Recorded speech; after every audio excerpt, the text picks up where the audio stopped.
Bonjour à toutes et à tous. Aujourd'hui, on va s'intéresser à l'histoire de l'Australie.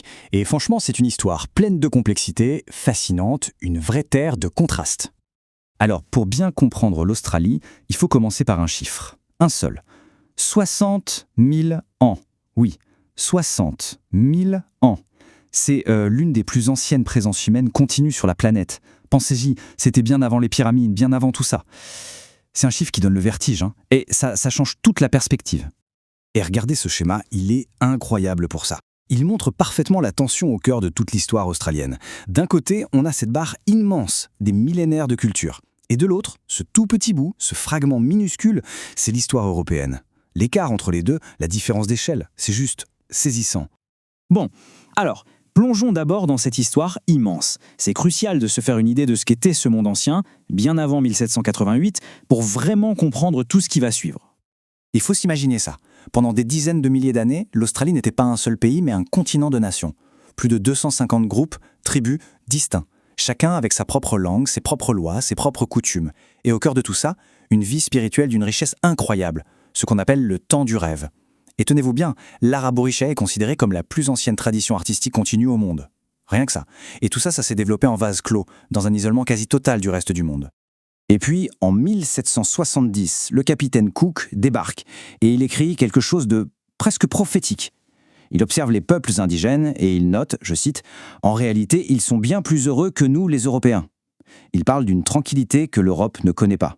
Quand on sait ce qui va se passer après, cette remarque prend une dimension d'une ironie absolument tragique. Alors, la question c'est comment est-ce que ce monde ancien a pu être fracassé aussi brutalement? C'est ce qu'on va voir maintenant. Parce que 1788, l'arrivée des Britanniques, ça c'est la grande fracture, le point de rupture. Mais au fait, pourquoi l'Australie? Pourquoi si loin? Eh bien, il y a un point qui est absolument crucial à comprendre. La raison première, ce n'est pas l'exploration, ce n'est pas la soif de nouvelles terres. Non, c'est beaucoup plus pragmatique. La Grande-Bretagne vient de perdre ses colonies en Amérique et ses prisons sont pleines à craquer. Il fallait trouver un endroit, n'importe où, pour y déverser ses condamnés. Et pourtant, si on regarde les documents officiels, sur le papier, l'intention semblait tout autre. Les instructions données au premier gouverneur, Arthur Phillip, sont très claires, hein. Il est écrit noir sur blanc qu'il faut vivre en amitié et en bonté avec les peuples autochtones. On voit bien l'intention. Mais elle va se fracasser contre le mur de la réalité. Parce que la réalité, sur le terrain, a été terrible. Le choc a été d'une violence inouïe. D'abord, les maladies. La variole, la rougeole, elles ont fait des ravages, décimant des populations entières. L'alcool aussi, totalement inconnu, a détruit des communautés. Et bien sûr, il y a eu la compétition pour la terre, pour les ressources. Et ça a mené à des conflits où toute forme de résistance a été écrasée dans la violence. Ok, donc on a une colonie pénitentiaire, une situation de conflit. Mais comment on passe de ça à une nation? Une vraie nation? C'est une question fascinante. Et la réponse, elle tient en un mot, l'or.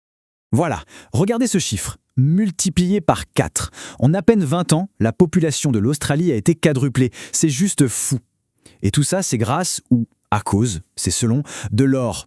La découverte d'or dans les années 1850, ça a été un détonateur, une explosion démographique. Des gens sont arrivés de partout dans le monde pour tenter leur chance. Évidemment, cette ruée vers l'or, ça a brassé énormément d'argent, une richesse colossale. Mais ça a aussi créé de grosses tensions sociales. L'épisode de la rébellion d'Eureka Stockade en est le meilleur exemple. Mais surtout, et c'est ça le plus important, ce boom démographique a fait naître quelque chose de nouveau. Une économie, une société, et les toutes premières étincelles d'un sentiment national, un sentiment d'être australien et pas seulement britannique. Et à partir de là, les choses s'accélèrent. Pendant les 50 années qui suivent, les colonies avancent, pas à pas, vers l'indépendance. Dans les années 1850, elles deviennent autonomes. Puis, date clé, 1901, la Fédération. Le Commonwealth d'Australie naît officiellement. Et à peine née, cette jeune nation va connaître son grand traumatisme fondateur. Son baptême du feu, la terrible bataille de Gallipoli en 1915 pendant la Première Guerre mondiale. Cette jeune nation, donc à peine sortie de son baptême du feu, va devoir affronter un autre choc mondial. Un choc qui va complètement redéfinir sa place sur la carte du monde. On entre dans le grand tournant du XXe siècle. La Seconde Guerre mondiale arrive et c'est un électrochoc. 3 étapes clés. D'abord, la chute de Singapour en 1942. La forteresse imprenable des Britanniques en Asie tombe. Grosse panique. Ensuite, le bombardement de Darwin. Là, la guerre arrive sur le sol australien même. C'est un traumatisme. Et face à ça, l'Australie réalise que la Grande-Bretagne ne peut plus la protéger. Alors, elle se tourne vers un nouveau protecteur, les États-Unis. C'est un pivot stratégique majeur qui dure encore aujourd'hui. Et cette peur de l'invasion, ça a laissé des traces profondes, un vrai traumatisme. Et de ce traumatisme est né un slogan, une politique même, aussi simple que brutale. Se peupler ou périr. L'idée, c'était que pour assurer sa sécurité, pour ne plus jamais avoir aussi peur, le pays devait devenir beaucoup, beaucoup plus peuplé. Et le résultat, il est spectaculaire. En à peine 2 décennies après la guerre, c'est plus de 2 millions de migrants, surtout venus d'Europe, qui débarquent. 2 millions, c'est colossal. Ces gens ont littéralement changé le visage du pays pour toujours. Et voilà le point vraiment essentiel. Ce programme d'immigration massif, qui à l'origine est né d'une question de sécurité, de défense, eh bien, il a eu une conséquence totalement inattendue et transformatrice. Il a de fait mis fin à la politique de l'Australie blanche. Et c'est ça qui a posé les fondations de l'Australie moderne, une nation multiculturelle. Et cette nouvelle Australie, diverse, multiculturelle, elle ne pouvait plus continuer à faire comme si de rien n'était. Elle ne pouvait plus ignorer les blessures de son passé. Au cœur de tout ça, il y a 2 mots latins, terra nullius. Ça veut dire terre n'appartenant à personne. C'était le concept juridique, la fiction légale sur laquelle toute la colonisation britannique s'est basée.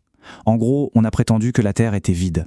Et pendant presque 200 ans, tout le système légal australien a reposé sur ce mensonge en ignorant purement et simplement 60 000 ans d'histoire humaine. Et puis, en 1992, tout bascule. C'est la décision Mabo. C'est un véritable tremblement de terre juridique. La plus haute cour du pays décide de renverser la doctrine de terra nullius. C'est énorme. Pour la toute première fois, la loi reconnaît officiellement ce qui était une évidence depuis toujours. Oui, les peuples indigènes avaient des droits sur ces terres, bien avant l'arrivée de qui que ce soit. Après la reconnaissance légale, il fallait le geste symbolique. Et l'un des plus forts, ça a été en 2008. Le Premier ministre de l'époque, Kevin Rudd, présente des excuses nationales officielles aux générations volées, c'est-à-dire à ces dizaines de milliers d'enfants aborigènes qui ont été enlevés de force à leur famille par l'État pendant des décennies. Ça a été un moment de communion nationale vraiment, vraiment puissant. Alors aujourd'hui, après tout ce chemin, l'Australie se retrouve face à une question immense, une question fondamentale pour son avenir. Comment on fait? Comment on forge une identité qui arrive à la fois à honorer 60 000 ans d'histoire, à assumer un héritage britannique colonial et à célébrer un présent multiculturel? C'est le grand puzzle australien. Le débat sur la monarchie ou la république, finalement, ce n'est qu'un petit bout de cette question bien plus profonde. Et une chose est sûre, l'histoire est encore en train de s'écrire.